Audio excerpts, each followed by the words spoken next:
Hello all, welcome to my channel learner ways. तो आज हम पढ़ने वाले हैं आपका चैप्टर इन मोशन जो फिजिक्स का है, उसमें हम पढ़ने वाले स्पीड एंड वेलोसिटी। ठीक है, तो आज हम वो पढ़ने वाले। तो पहले का हम थोड़ा सा रिवीजन कर लेते हैं पहले का, है तो हमने पहले पढ़ा था uniform and non uniform. Uniform मतलब if the body is travelling a equal distance and equal interval of time is called uniform motion. Non uniform motion क्या होता है? If the body is travelling in unequal distance and equal interval of time, मतलब कितने भी छोटे छोटे distance हो, अगर वो अनइक्वल टाइम में कर रही है टेराफाइन तो वो हो जाता है। ठीक है, तो हमारा होता है। समझ आ गया हमारा? तो यूनिफॉर्म और नॉन यूनिफॉर्म क्या था? फिर हमने पढ़ा था कुछ क्वांटिटीज पढ़ी थी, फिजिकल क्वांटिटी। फिजिकल क्वांटिटी के दो पार्ट्स होते हैं, वेक्टर एंड स्केलार। स्केलार मतलब जो सिर्फ और सिर्फ हमको हमेशा बताती है मैग्नीट्यूड, और वेक्टर क्या होती है जो हमको मैग्नीट्यूड प्लस डायरेक्शन बताती है। ठीक है, पढ़ लिया हमने पूरा। उनकी ऐसा यूनिट क्या है दोनों की? मीटर पढ़ लिया। अब हम आज पढ़ने वाले स्पीड एंड वेलोसिटी। हमने एक मिनट में पूरा अपने रिवीजन भी कंप्लीट कर दिया जल्दी जल्दी से। हाँ, हम पढ़ने वाले स्पीड। तो स्पीड क्या होती है? Rate of change of distance. आप इसको कर सकते हो। आप मेरे को है ना कमेंट सेक्शन में बताना जो स्पीड है स्केलार है कि वेक्टर है। आपको है ना इससे समझ आ रहा है, ये पूरी डेफिनेशन लिखना, उससे आपको समझ आ जाएगा स्केलार है कि वेक्टर है। No Google help. ठीक है, आपको बताना है। और जैसा कि कल एक कमेंट आया था नाइस, तो थैंक यू। और the rate of change of distance, तो ठीक है वी, उसको हम स्पीड को हमेशा डिनोट करते हैं वी से। ऐसा यूनिट है हमारी मीटर पर सेकेंड। क्या है हमारी? मीटर पर सेकेंड हमारी है। तो अगर कोई सा भी अगर किलोमीटर पर आवर में आता तो आपको मीटर पर सेकेंड में उसको कन्वर्ट कर देना है। ठीक है, वो भी हम सीखेंगे। कन्वर्जन करने के लिए हम पूरे वीडियो पर निकालेंगे, 10 मिनट का मस्त करेंगे उसके अंदर। हाँ, तो द रेट ऑफ स्पीड हमको क्या बताती है? आपको पता है, मैं थोड़ी सी हिंट दे देती हूँ। स्पीड हम बोलते हैं अरे थोड़ा कम कर, स्पीड बहुत ज़्यादा है, अरे थोड़ी ज़्यादा कर, स्पीड बहुत कम है। स्पीड हम क्या बताती है? Whether object is travelling fast और स्लो, है ना, उसको हम स्पीड बोलते हैं अपने। ठीक है, एवरेज स्पीड पढ़ने से पहले वेलोसिटी पढ़ लेते हैं। The rate of change of displacement. The rate of change जब हमारा डिस्प्लेसमेंट बदलता है। आपको पहले बता दूं, वेलोसिटी में हमारा मैग्नीट्यूड भी है प्लस स्पीड भी है। ठीक है, तो डिस्प्लेसमेंट क्या सिग्निफाई कर रहा है? जब जब हमारा मैग्नीट्यूड बदलता है और जब जब हमारी स्पीड बदलती है तो हम उसको वेलोसिटी बोलते हैं। ठीक है, वेलोसिटी को भी हम v से सिग्निफाई करते हैं। उसकी ऐसा यूनिट होती है मीटर पर सेकंड। आप बोल रहे होंगे ये सबको ध्यान क्यों रखना चाहिए? इसलिए ध्यान रखना चाहिए क्योंकि है ना, ये कभी कभी एग्जाम्स में आ जाता है। जैसे आपको है ना, देखो इधर मैंने लिखा है एस इक्वल्स, तो आपको पता है मैंने पहले वाले में बताया था कि डिस्टेंस और डिस्प्लेसमेंट को एस से सिग्निफाई करते हैं, बताया था आप सबको। तो आप उसे बता रहे हैं हाँ ये स्पीड है, तो इसलिए ना छोटे छोटे आपको ये फॉर्म्स को याद रखना चाहिए, क्योंकि कभी कभी क्वेश्चन में आया तो कभी भूलोगे नहीं, या कभी कभी 1 मार्क्स क्वेश्चन में भी आ सकते हैं ना, कैसे भी आ सकते हैं क्वेश्चन। इसलिए हर एक चीज को ध्यान रखिए। 9th एक ऐसा स्टैंडर्ड है इसके अंदर हर एक छोटी से छोटी चीजों को ध्यान रख के रखना है, और एक्स्ट्रा बुक्स को पढ़ना है हमको इसके अंदर, तभी हम अच्छे स्कोर मार्क्स कर पाए। ऐसा यूनिट होती है मीटर पर सेकेंड। आइए समझ में पढ़ने वाले average speed and average velocity. The rate of change of distance in unequal distance in equal interval of time. इसकी ऐसा यूनिट होती है मीटर सेकेंड, और ये हमारे नॉन यूनिफॉर्म में होता है। आप बोल रहे हो कैसे नॉन यूनिफॉर्म में? कुछ समझ नहीं आया मुझे, अब बताती हूँ। इसके अंदर सबसे पहले देखिए एक unequal distance in equal time. समझ आ रहा है? तो हमारी किसकी डेफिनेशन थी? हमारी नॉन यूनिफॉर्म की डेफिनेशन थी। किसकी? नॉन यूनिफॉर्म की डेफिनेशन थी ना। तो मतलब क्या बता रहा है ये? अब जैसे देखो, इसको मैं हटा रही हूँ वेलोसिटी को, क्योंकि मैं पढ़ लिया इसको वेलोसिटी को। अच्छा, ये मेरा ग्राफ है, ठीक है, ये इसका बता रही हूँ। अब देर पहले मेरी स्पीड है, एक मिनट ग्राफ को कर लूँ। इधर हमेशा हमारा टाइम आता है, ठीक है, आपको ग्राफ में ऐसा आएगा। इधर हमारा एस मतलब डिस्टेंस आता है। अब हमारा है स्पीड है, ठीक है, वो पहले इधर आई, फिर इधर आई, फिर इधर आई, फिर से इधर आई। तो क्या ये स्पीड बदल रही है? क्या ये स्पीड बदल रही है? ये अनइक्वल डिस्टेंस ले रही है ना, अनइक्वल डिस्टेंस ले रही है ये, तो क्या हो जाता है? Average speed. तो क्या हम इसका निकाल सकते हैं एक स्पीड का, एक स्पीड निकाल सकते हैं? आप बोल रहे इसका फॉर्मूला क्या होता है? ये तो हमको पता है, वो भी बताऊंगी। पहले एवरेज स्पीड और एवरेज वेलोसिटी की बातें बताऊंगी। ठीक है, इसके अंदर ही कर रहा था। क्या हम इसकी ऐसे निकाल सकते हैं स्पीड? स्पीड पहले आपको पता है, speed equals to v equals to s upon t। तो डिस्टेंस अपॉन टाइम बोलते हैं इसको। तो जब हमारा स्पीड होता है, अगर आपको स्पीड कैलकुलेट करनी है तो हमेशा आपको बस डिस्टेंस को टाइम से डिवाइड कर देना है। ठीक है, यही करना और कुछ भी नहीं करना है इसके अंदर। तो क्या हम ऐसे निकाल पाएंगे डिस्टेंस? क्या हमको इसके अंदर नहीं भी आ रहा है ना हमको डिस्टेंस, तो क्या हमको टाइम भी आ रहा है अच्छे से? नहीं आ रहा है। तो करेंगे, हम सबको प्लस करेंगे। जैसे इधर पहला आ गया 2, फिर प्लस कर देंगे, इधर आ गया 3, फिर इधर आ गया 4, फिर से इधर आ गया 0। फिर क्या करेंगे, फिर हम टाइम से मल्टीप्लाई करेंगे, 1 + 2 + 3, फिर 5 6 7 8 9, 9/4 5 6 6 9, 3 to 0 3 to 6, 3/2, 3/2 हमारा आंसर आ गया। ऐसा करेंगे ना हम, तो इसमें क्या होगा, नॉन यूनिफॉर्म हो गया। जब भी ऐसा होता है, ठीक है, तो इसलिए नॉन यूनिफॉर्म यूज होता है। एवरेज स्पीड मतलब क्या होता है, आपके अब मार्क्स आते हैं, आप बोल रहे हैं इसके एवरेज मार्क्स कितने हैं, आपको आता है ना नीचे, हमें अभी रिपोर्ट कार्ड निकालो और मार्क्स देखो। देखो मैं भी देखती हूँ अपने रिपोर्ट कार्ड में, रुक जाओ, आप भी अपना रिपोर्ट कार्ड निकालिए, मैं भी अपना रिपोर्ट कार्ड निकालती हूँ। कहाँ गया कि मैंने देखा है ज़्यादा से ज़्यादा हर किसी में ऐसे लिखा ही रहता है कि इतना एवरेज मार्क्स इतना है, मैंडेटरी। हाँ, मेरा इधर एवरेज एवरेज मार्क्स नहीं, मेरे इधर एवरेज मार्क्स नहीं है, मेरे इधर टोटल परसेंटाइल है। जो मेरे टोटल परसेंटाइल है, जो मेरे इधर आए थे 88.9%। हाँ, ये मेरे इधर टोटल परसेंटाइल है इधर, मेरे टोटल परसेंटाइल है इधर, ठीक है, 88.9%। तो ठीक है, तो मतलब एवरेज ही हुआ ना, एवरेज मतलब पूरा ही हुआ ना। एवरेज मतलब क्या, पूरा निकालना एक चीज़ का, तो इसके अंदर हमने पूरा ही निकाला। तो जब भी हमारे कोई चीज़ ऐसे अनइवन होती है, आपके मार्क्स ऐसे आते हैं 20 20 20 20 20, बदल के जैसे 20 आ गए, कहीं 42 आ गए, कहीं 68 आ गए, ऐसा आते हैं ना। तो क्या ये अनइवन मार्क्स है हमारे, जब हम इसको कैलकुलेट करते हैं और जब हम 100 से इसको मल्टीप्लाई करते हैं, जब हमारे टोटल से डिवाइड करते हैं, आ जाता है हमारे उसके अंदर। तो यही हमारा एवरेज मार्क्स और एवरेज ये हमारी स्पीड। इससे आप ध्यान रख सकते हैं, अच्छा सा एग्जांपल बता दिया आपको मैंने ना, तब से ध्यान रखते हैं। अब आपको समझ आ गया होगा एवरेज स्पीड क्या है हमारी। अब हमारा पढ़ना है एवरेज वेलोसिटी क्या है। ये सॉरी स्पीड नहीं थी, तो एवरेज वेलोसिटी है। The rate of change of displacement in unequal distance and equal interval of time, इसका ऐसा यूनिट मीटर पर सेकंड है, ये नॉन यूनिफॉर्म में यूज होती है, ठीक है। जब इसके अंदर आप बोल रहे हो कि ये दोनों तो एक ही, लेकिन आपने क्या ये ध्यान दिया, इसमें डिस्टेंस था, इसमें डिस्प्लेसमेंट था, इसलिए दोनों अलग है, ठीक है।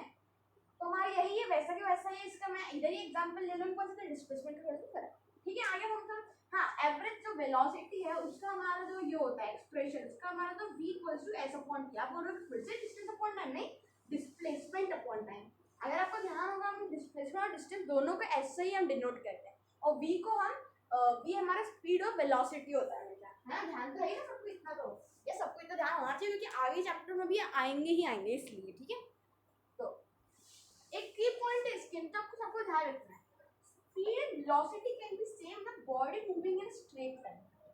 अगर स्पीड एंड वेलोसिटी कभी-कभी सेम हो सकती है, अगर कोई बॉडी हमारी स्ट्रेट लाइन में, अब जैसे मेरा हाथ है, ठीक है, मेरा हाथ है, मेरा हाथ क्या ले, बुक ले लेती हूँ, ये बुक, ये मेरी बुक है, ठीक है। अभी ये स्ट्रेट पाथ है, अब मेरी जो ट्रेन है 100 किलोमीटर 5 की स्पीड से गई, 100 किलोमीटर की स्पीड से गई और 5 पर ट्राई किया, फिर से इसने मुड़ी और 100 किलोमीटर 5 बार, मतलब बदल दिया इसने। तो क्या ये स्ट्रेट ही पाथ में चल रही है स्पीड पर में, तो क्या होगा इसका जो स्पीड होगा, वेलोसिटी होगा, सेम होगा। कभी कभी एमसीक्यू में आ गया आपको एक क्वेश्चन, ये जैसे आपको एक ही दिया है, आपको बोल रहे हैं कि अब बस is travelling in a straight road, तो क्या है इसका स्पीड और वेलोसिटी, तो आप ऐसे बता सकते हैं। एक का ढूंढ लिया तो बाकी सबका भी ढूंढ लिया। अब हमारा question s = 200 t = 5 hours from Mumbai to Pune. अब इसका सबसे पहले हमको निकालना है v क्या निकालना है, स्पीड का क्या था, डिस्टेंस अपॉन टाइम, डिस्टेंस ये 200/5 40 आ गया। अब वेलोसिटी इसके अंदर हमारा क्या है, अब इसको थोड़ा हटा देते हैं, अच्छे से डायग्राम में सीखेंगे। हाँ, तो हमारा पूरी पाथ है, ठीक है, ये मुंबई है, ये पुणे है, ये हमारा 200 था इन 5 आवर, ठीक है। हमारा ये जो ट्रेन है अभी इधर से गई, पहले इतना गई और फिर से इधर आई 200 लेकर ही, और फिर इन 5 आवर 200 लेकर ही और 5 आवर लेकर ही, ठीक है। इतना ही इसने टाइम लिया इधर आने में, और इधर आने में एक ही टाइम दिया इसने, ठीक है। तो क्या करेंगे, अरे इसके अंदर इधर का तो कोई वैल्यू नहीं बताइए, इधर है 205 आवर, 200 किलोमीटर था जो 5 आवर में इसने कंप्लीट किया मुंबई टू पुणे जाने में, ठीक है। तो स्पीड हमने निकाली, वेलोसिटी कितना हुआ, तो फिर से निकालेंगे तो 200/5 = 40 किलोमीटर। अब बोल रही हूँ सेम कैसे आएगा, आपने अपना कॉमन सेंस लगाया होगा, अभी आपको बोला है मैंने, स्पीड और वेलोसिटी हमेशा हमारे सेम हो सकते हैं अगर वो एक स्ट्रेट लाइन में है हमारे। आगे समझ आपको? तो इसी तरीके से हमारा ये टॉपिक है स्पीड एंड वेलोसिटी पूरा का पूरा खत्म होता है। अब आप बोलोगे भाई 10 मिनट की वीडियो था बस इतना ही। अब हमारे जो एनसीईआरटी के जो क्वेश्चन है ना वो हम करेंगे, जो एग्जांपल्स है ना उसमें वो करेंगे। क्वेश्चन मैं लिखने नहीं वाली हूँ कुछ भी, आपको क्वेश्चन सबके पास ही होंगे, है ना? तो और आपके पास नहीं भी होंगे तो आपके बहुत सारे ऐप आ गए आजकल जिससे आप ले सकते हैं। तो पेज नंबर निकालो, ये वाली है हमारे यहाँ साइंस की, सो डोंट गेट कंफ्यूज्ड। हाँ मोशन, तो हमारा ये रहा पहला क्वेश्चन, ये हमारा 8.1 निकाला एग्जाम्पल है मतलब, और ये हमारा पेज नंबर है 101। सबके सब निकालो जल्दी जल्दी से।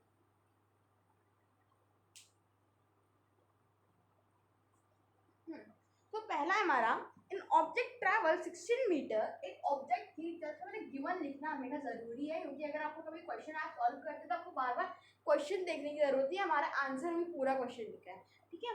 गिवन है 16 metre in 14 second, 16 metre in 4 second, 4 and another, ये पहला हमारा था और दूसरे में भी हमारा 16 मीटर इन 2 सेकेंड कवर किया, मतलब समझ लो एक रेस हुई थी, ठीक है? What is the average speed, तो इसमें हम पूछ रहे हैं एवरेज स्पीड क्या है।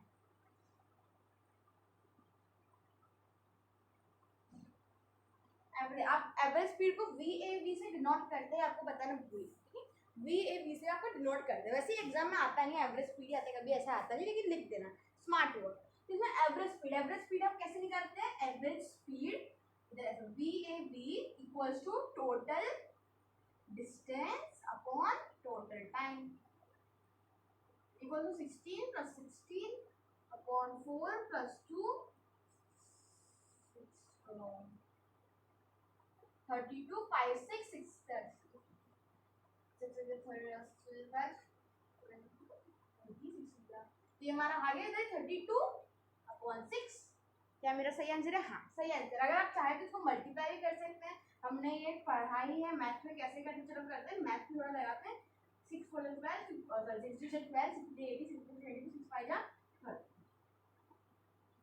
point 6 4 12 6 5 50 6 6 80 sorry 6 6 30 6 12 6 86 3 80 2 तो ये 5 ऐसा हो जाएगा 5.33 और इसमें बार, लेकिन इधर मत बार लगाना, ठीक है? हमने चैप्टर फर्स्ट में पढ़ा था मैथ्स के, अगर आपने नहीं देखा है मेरे मैथ्स का फर्स्ट चैप्टर तो आप देख सकते हो, उसकी एक अलग से प्लेलिस्ट बनी हुई है, ठीक है? आप वैसे देख सकते हैं, ठीक है? हमारा आ गया ये आंसर,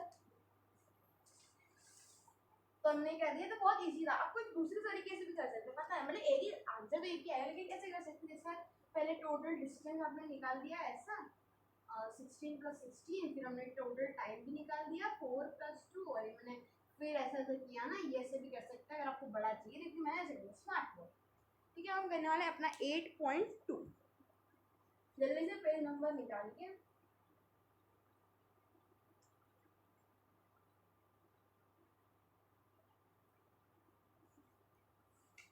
एट पॉइंट टू जिसका पेज नंबर है 102। तो जल्दी जल्दी से आप सबने निकाल दिया। अब हमारा है odometer of a car. Odometer हमारा स्पीड को करता है, सॉरी स्पीड नहीं, कितना डिस्टेंस में ट्रैवल किया वो। Read 2000 kilometre to start of the trip, ठीक है?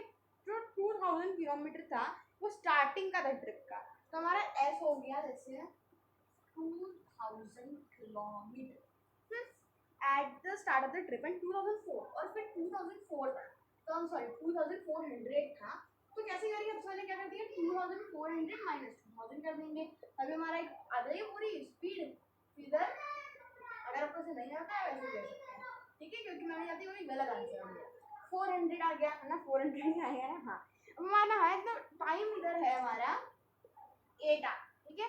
अब इसमें बोला है कैलकुलेट एवरेज स्पीड, इसमें एवरेज स्पीड ही निकालनी है, लेकिन इसमें ट्विस्ट है की बात। Take car in kilometre per hour, kilometre r -1 है, मीटर पर सेकंड -1। अगर आपने मेरा ये वाला वीडियो नहीं देखा, सबसे पहले वाला वीडियो आप देख सकते हो, उसके अंदर मैंने हर एक कन्वर्जन आपको दिखा दिया है। ठीक है, तो हम पढ़ते हैं अब इसको। तो सब कुछ हमने पुट डाउन कर दिया। अब हमें सबसे पहले इसको किलोमीटर पर आवर में करना है। सबसे पहले सब कुछ ये किलोमीटर पर आवर में ही है, तो पहला वाला निकाल ही लेंगे। तो पहला है किलोमीटर आर माइनस 1, तो इक्वल टू क्या हो जाएगा हमारा, वही होगा 400/8, 8 बन जाए 8, 8 5 40, तो 50 किलोमीटर पर आवर। क्या मैं सही हूँ? हाँ मैं सही हूँ। तो हमारा आ गया। अब इसको -1 से भी कर सकते हैं, लेकिन आर में, ठीक है। हमको करना है, इसको दूसरा है मीटर पर सेकेंड में। सबसे पहले हमको करना है 1 किलोमीटर इक्वल टू क्या होता है 1000 मीटर, तो इक्वल्स टू क्या होगा हमारा 400 इंटू 1 2 3 अपॉन, और हमारा 8 का, तो हम इसको कर देंगे 8 इंटू 60, हमारा हो जाएगा 40,000 654। जल्दी से काटिए।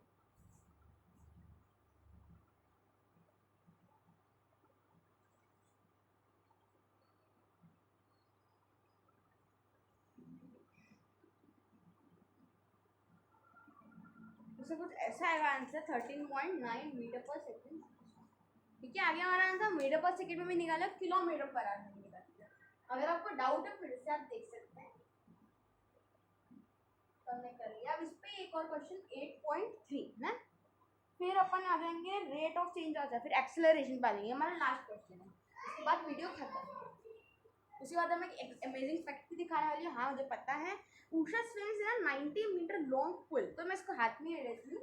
उषा ने स्विम किया था इन 1 मिनट। Usha swims in 90 metre long and 180 metre in 1 मिनट। ठीक है, इतना उसने किया straight path. Find the average speed equals to what and average velocity equals to what. तो स्पीड सबसे पहले हमको निकालनी है। इसमें क्या निकालनी है हमको? स्पीड निकालनी है। What we had to find here is the speed 90 metre and minute. Yes we had to know, हमको क्या करना है, मिनट को हमको करना है ना। सबसे पहले 180 अपॉन क्या हो जाएगा हमारा, मिनट है 60, 6 to the 18 equals to 6 + 6 to the 18 3। So हमारा आ जाएगा 3 मीटर पर सेकंड। क्या मैं सही हूँ? सही। तो हमारी क्या निकल गया, हमारा एवरेज स्पीड निकल गया। हमको निकालना है एवरेज वेलोसिटी, तो displacement upon time, displacement upon time. तो इसमें हमारा जो डिस्प्लेसमेंट 0 है। क्यों 0 है? क्योंकि जब वो आई, क्योंकि उसका इनिशियल और फाइनल पोजीशन सेम था, इसलिए हमारा। और टाइम हमारा हो जाएगा 60, जिसका हमारा आंसर भी आ जाएगा 0 मीटर पर सेकंड। खत्म आंसर। तो इसी तरीके से हमने पूरा पूरा जो अपना ये average speed, average velocity, speed and velocity पूरा कंप्लीट कर दिया। हमारा अगला वाला वीडियो का पूरा पूरा एक्सेलरेशन पर, और साथ साथ में हम करने वाले हैं उसके साथ न्यूमेरिकल, जैसे हम कन्वर्जन के न्यूमेरिकल्स करने वाले हैं और बाकी सब चीज़ों के। ठीक है, तो यस अब मुझे अमेजिंग फैक्ट भी बताना है आपको साथ साथ में। तो यस, तो आज का अमेजिंग फैक्ट ये है कि हम कैसे देख पाते हैं। आप बोल रहे होंगे आंखों से देखते हैं, लाइट से देखते हैं, लेकिन तीसरी चीज क्या है हम जिससे देखते हैं, वो है रिफ्लेक्शन। जैसे हमने क्लास 8 में पढ़ा है, हमेशा हम कैसे देख पाते हैं, लाइट क्या करते हैं, हमारे ऊपर रिफ्लेक्ट कर रही है। अब आप देखिए, लाइट सामने से आ रही है, इधर रिफ्लेक्ट कर रही है और इस स्क्रीन पर आ रही है लाइट, इधर से आई, रिफ्लेक्ट हुई और आपकी स्क्रीन पर आई। इस वजह से क्या हो रहा है, आप देख पा रहे हैं। क्यों पा रहे हैं? रिफ्लेक्शन। आपके जो ये लाइट है आपके आंखों पर आती है। अब जैसे आप अपनी आंखों को ऐसे बंद कर लीजिए, ठीक है, आंखों को बंद कर लीजिए, लाइट के सामने खड़े रहिए, आंखों को बंद कर लीजिए, क्योंकि आपको लाइट दिख रही है, आपको नहीं दिख रही है। क्यों? अगर आप आंखें बंद करते हैं वो क्यों लाइट नहीं दिखती? क्यों नहीं दिखती है लाइट? क्योंकि हमको रिफ्लेक्शन नहीं मिलती है आंखों के अंदर, इसलिए। तो इसलिए हमारी 3 चीज़ें होती है हमको दिखती हैं, आइज, लाइट एंड रिफ्लेक्शन। अगर आप रिफ्लेक्शन बताओगे तो लोग समझेंगे अरे भाई तो बहुत अच्छा लगता है, ये लड़की है। ठीक है, तो आप बता सकते हैं। Thank you for watching my video. और अगला वीडियो हमारा होने वाला है एक्सेलरेशन साथ साथ न्यूमेरिकल। और जैसे कि हमने मैथ्स वाले चैप्टर भी चालू कर दिया, और ये जैसे कि कमेंट आया कि पालमपुर, स्टोरी ऑफ पालमपुर के ऊपर करना है। आपको बता दो कि वो एक फ्रिक्शनल स्टोरी, उसके अंदर हमको इकोनॉमिक्स का पता चलेगा कि वैसे उसकी भी चालू हो जाएगा, क्योंकि हमने ज्योग्राफी को पूरा के पूरा चैप्टर तो कंप्लीट कर ही दिया है। साथ साथ हम ये भी कर देंगे पालमपुर वाला। एक बार मेरा मैथ्स का पूरा चैप्टर हो जाए फिर हम पालमपुर चालू कर देंगे। ठीक है, so till then bye bye, stay home and stay safe.